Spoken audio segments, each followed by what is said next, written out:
ಅದರಲ್ಲೂ ಈ ನಾಟಕ ಮಂಡಳಿ ಸುಮಾರು 25-30 ವರ್ಷದಿಂದ ನಾನು ನೋಡ್ತಾ ಇದ್ದೀನಿ. ಪ್ರತಿ ವರ್ಷ ಯಶಸ್ವಿಯಾಗಿ ನಾಟಕವನ್ನು ಪ್ರದರ್ಶನ ಮಾಡ್ತಾ ಇದ್ದಾರೆ. ಅದಕ್ಕೆ ಮುಖ್ಯ ಕಾರಣ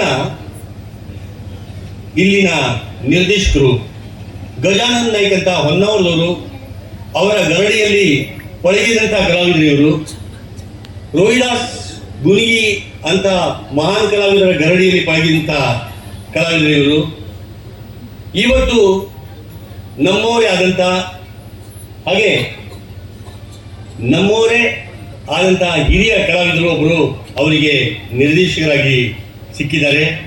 ನಮ್ಮ ವಸಂತ ನಾಯ್ಕರವರು. ಅವರು ಕೂಡ ಇವರನ್ನು ಉತ್ತಮವಾಗಿ ಅವರಿಗೆ ನಿರ್ದೇಶನವನ್ನು ನೀಡಿ ಇಲ್ಲಿ ಯಶಸ್ವಿ ನಾಟಕ ಪ್ರದರ್ಶನವಾಗುವುದಕ್ಕೆ ಕಾರಣೀಭೂತರಾಗ್ತಾ ಇದ್ದಾರೆ. ಎಲ್ಲ ಕಲಾವಿದರು ಕೂಡ ಈಗ ತಾವು ನೋಡ್ತಾ ಇದ್ದೀರಿ ಈ ನಾಟಕವನ್ನು. ಪ್ರತಿಯೊಬ್ಬರು ಕೂಡ ಅಚ್ಚುಕಟ್ಟಾಗಿ ಈ ನಾಟಕವನ್ನು ಯಶಸ್ವಿಯಾಗಿ ಪ್ರದರ್ಶನ ಮಾಡ್ತಾ ಇದ್ದಾರೆ. ಈ ನಾಟಕ ಒಳ್ಳೆಯ ಯಶಸ್ವಿ ನಾಟಕ ಆಗುವುದರಲ್ಲಿ ಎರಡು ಮಾತಿಲ್ಲ. ಇನ್ನು ಇದೇ ಸಂದರ್ಭದಲ್ಲಿ ನಾನು ಇನ್ನೊಂದು ಮಾತನ್ನು ಹೇಳಬೇಕು. 25 ವರ್ಷಗಳ ಹಿಂದೆ ನಾನು ಇಲ್ಲಿ ಬರ್ತಾ ಇದ್ದೆ, ಈಗಲೂ ಕೂಡ ಬರ್ತಾ ಇದ್ದೀನಿ.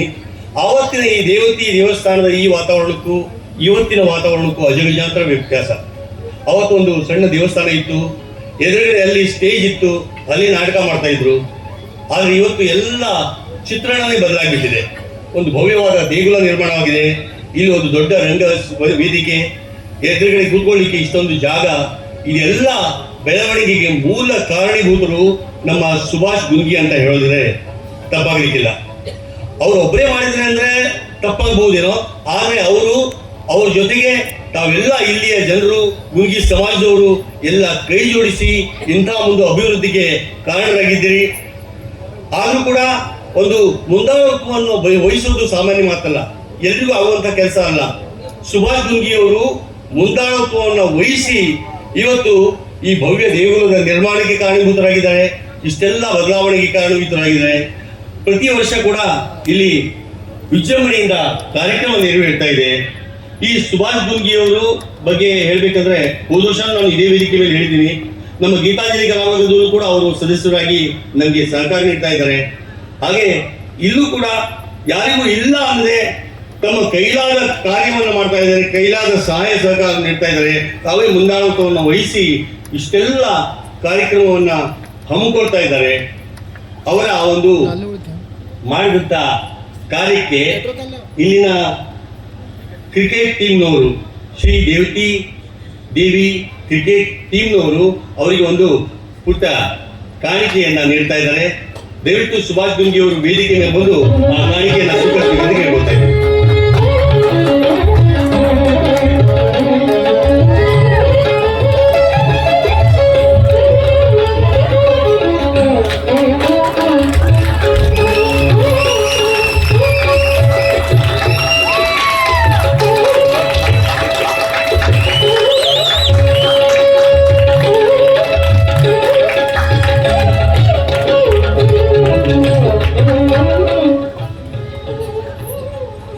ಯುವ ಶಕ್ತಿಗಿಂತ ದೊಡ್ಡ ಶಕ್ತಿ ಬೇರೆಯೊಂದಿಲ್ಲ ಅಂತ ಎಲ್ಲರೂ ಹೇಳ್ತಾರೆ. ಅದೇ ಪ್ರಕಾರ ಈ ಯುವಕರನ್ನೆಲ್ಲ ಒಂದುಗೂಡಿಸಿ ಇವತ್ತು ಆ ಒಂದು ದೊಡ್ಡ ಶಕ್ತಿಯನ್ನ ಮಾಡಿ ಆ ಶಕ್ತಿಯನ್ನು ಉಪಯೋಗಿಸಿ ಇಷ್ಟೆಲ್ಲ ದೊಡ್ಡ ಭವ್ಯ ದೇಗುಲ ನಿರ್ಮಾಣಕ್ಕೆ ಕಾರಣೀಭೂತರಾಗಿದ್ದಾರೆ, ಇಷ್ಟೆಲ್ಲ ಬದಲಾವಣೆಗೆ ಕಾರಣೀಭೂತರಾಗಿದ್ದಾರೆ, ಇಷ್ಟೆಲ್ಲ ಅಭಿವೃದ್ಧಿಗೆ ಕಾರಣೀಭೂತರಾಗಿದ್ದಾರೆ ಸುಭಾಷ್ ಗುಂಗಿ ಅವರು. ಅವರಿಗೆ ಮತ್ತೊಮ್ಮೆ ಹೃದಯಪೂರ್ವಕ ಧನ್ಯವಾದಗಳು ಸಲ್ಲಿಸ್ತಾ ಅವರು ಒಂದೆರಡು ಮಾತಾಡಬೇಕಂತ ಕೇಳ್ಕೊಳ್ಬೇಕು. ಎಲ್ರಿಗೂ ನಮಸ್ಕಾರ. ನಾನು ಮೊದಲನೇದಾಗಿ ನನಗೆ ಗೌರವ ಮಾಡಿದವರಿಗೆ ಗೌರವ ಸ್ವೀಕರಿಸೋಕ್ಕಿಂತ ಪೂರ್ವದಲ್ಲಿ ಒಂದು ಮಾತನ್ನು ಹೇಳಕ್ಕೆ ಇಷ್ಟಪಡ್ತೇನೆ.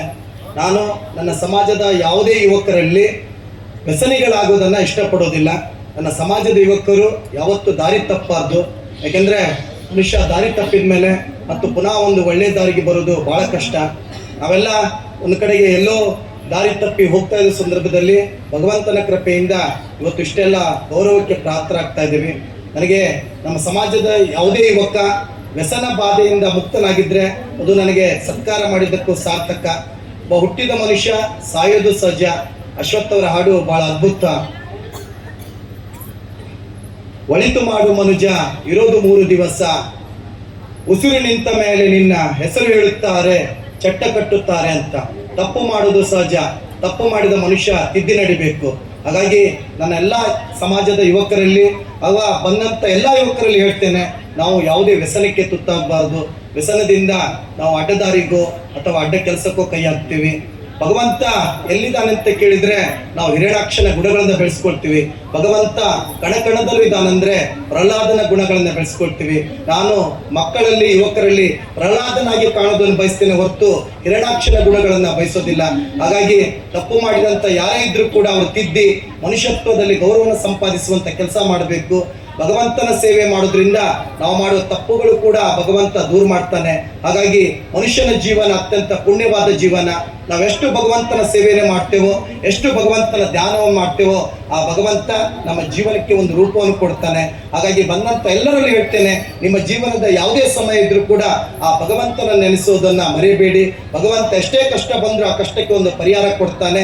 ಹಾಗೂ ನಿಮ್ಮಲ್ಲಿರುವ ಎಲ್ಲ ಕೆಟ್ಟ ಗುಣಗಳನ್ನ ಬಿಟ್ಟು ಒಳ್ಳೆಯ ಗುಣಗಳನ್ನ ಅಳವಡಿಸ್ಕೊಳ್ಳಿ ಅಂತ ಹೇಳಿ ನನ್ನ ಎರಡು ಮಾತನ್ನು. ಹುಟ್ಟಿದ ಮನುಷ್ಯ ಒಂದಲ್ಲ ಒಂದು ದಿವಸ ಸಾಯಲೇಬೇಕು. ಆದರೆ ಹುಟ್ಟು ಸಾವಿನ ನಡುವೆ ನಾವೇನು ಸಾಧನೆ ಮಾಡ್ತೀವಿ, ನಾವೇನು ಹೆಸರು ಮಾಡ್ತೀವಿ, ನಾವೇನು ಕೆಲಸ ಮಾಡ್ತೀವಿ, ಅದೇ ಶಾಶ್ವತವಾಗಿರುತ್ತೆ ಅನ್ನುವಂಥ ಒಂದು ಉತ್ತಮ ಮಾತನ್ನು ಆಡಿದಂತಹ ಸುಭಾಷ್ ಗುಂಗಿಯವರಿಗೆ ಧನ್ಯವಾದಗಳು. ಈ ನಾಟಕ ಕೊನೆಯವರೆಗೂ ವೀಕ್ಷಿಸಿ ಈ ಕಲಾವಿದರನ್ನ ಹಾಗೆ ಈ ಪುಟ್ಟ ಕಲಾವಿದರನ್ನ ಪ್ರೋತ್ಸಾಹಿಸಬೇಕಂತ ಹೇಳಿ ತಮ್ಮೆಲ್ಲರೂ ಕೇಳ್ಕೊಂಡು